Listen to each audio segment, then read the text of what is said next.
Aquarius, welcome to your hopes, fears, and reality spread. As per usual, you can click right on that description box below and it will talk about the significance of the spread as well as the placement of each card. Oof. Here we go.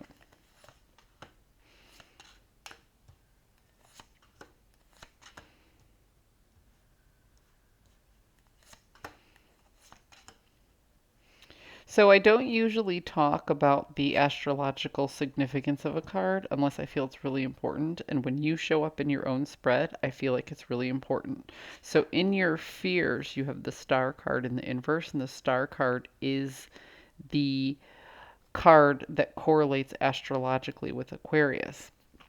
So what this tells me is you fear like you're out of your element, like you aren't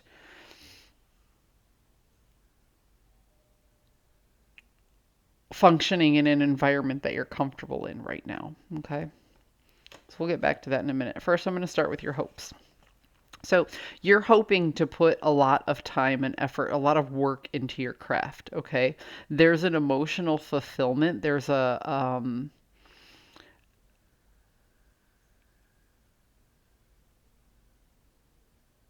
creating a healthy work environment is what's bringing you emotional fulfillment right now. So you're hoping to really focus on the tasks at hand and keep that vibe going. It's almost like as far as your work is concerned, you're just in a zone and you want that zone to go. You just want to stay in that zone because it's emotionally fulfilling as well as, all of the other things with, doing a good job.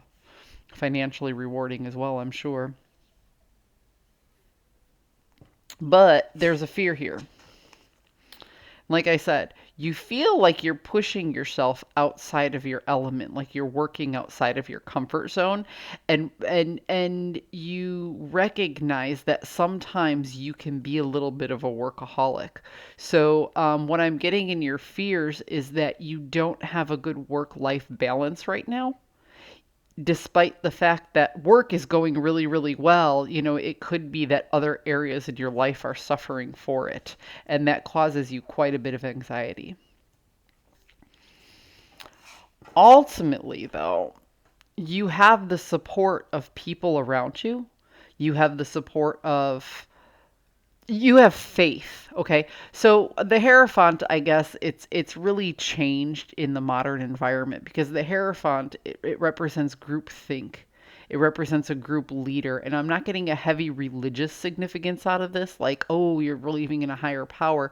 To me, this feels more like you have an institution that supports you, and you have a partnership that supports you as well. So you have a lot of people to rely on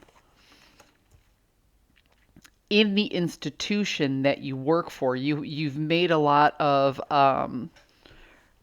friends in your industry. You have people who are willing to work with you and people who are willing to back you up. But there are decisions that need to be made, and you still have to make those decisions despite the support that you have. Again, I feel that vocationally everything is actually starting to go really well for you, but you feel like there's a disproportionate amount of time spent on your vocation as opposed to everything else in your life. Yeah, see, there are things that you're missing out on and you recognize that, but you're in such a good vibe at work, you just don't want to stop where you're at. You feel that you get this emotional fulfillment from the success that you have. But there are other areas in your life that aren't getting the attention that they deserve. Ultimately, you are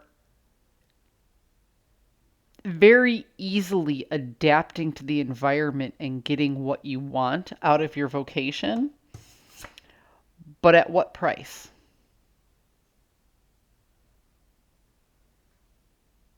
Okay. Because this five of swords here can sometimes be a warning of being a little too overconfident in battle, or it can also be about keeping score. So Aquarius, Yes, it's wonderful to be successful in your vocation, and it always feels really good. But the success in your vocation has, sorry, my chord's all over the place. But the success in your vocation is taking a toll on other areas of your life. So sometimes we need to sit back and look at what our priorities are. If you can still prioritize work for X amount of time and put some other things aside, well, then hell, go for it. But if there are some things you don't want to put aside for work, you have a support group here. The reality is, you have a support group. You have people you can delegate to, or you might even be able to just take a little bit of time to focus on those other things. But if you don't prioritize and you don't think about it, you could miss out on something really important. I hope you found a message that serves your highest good, and I'll see you next week.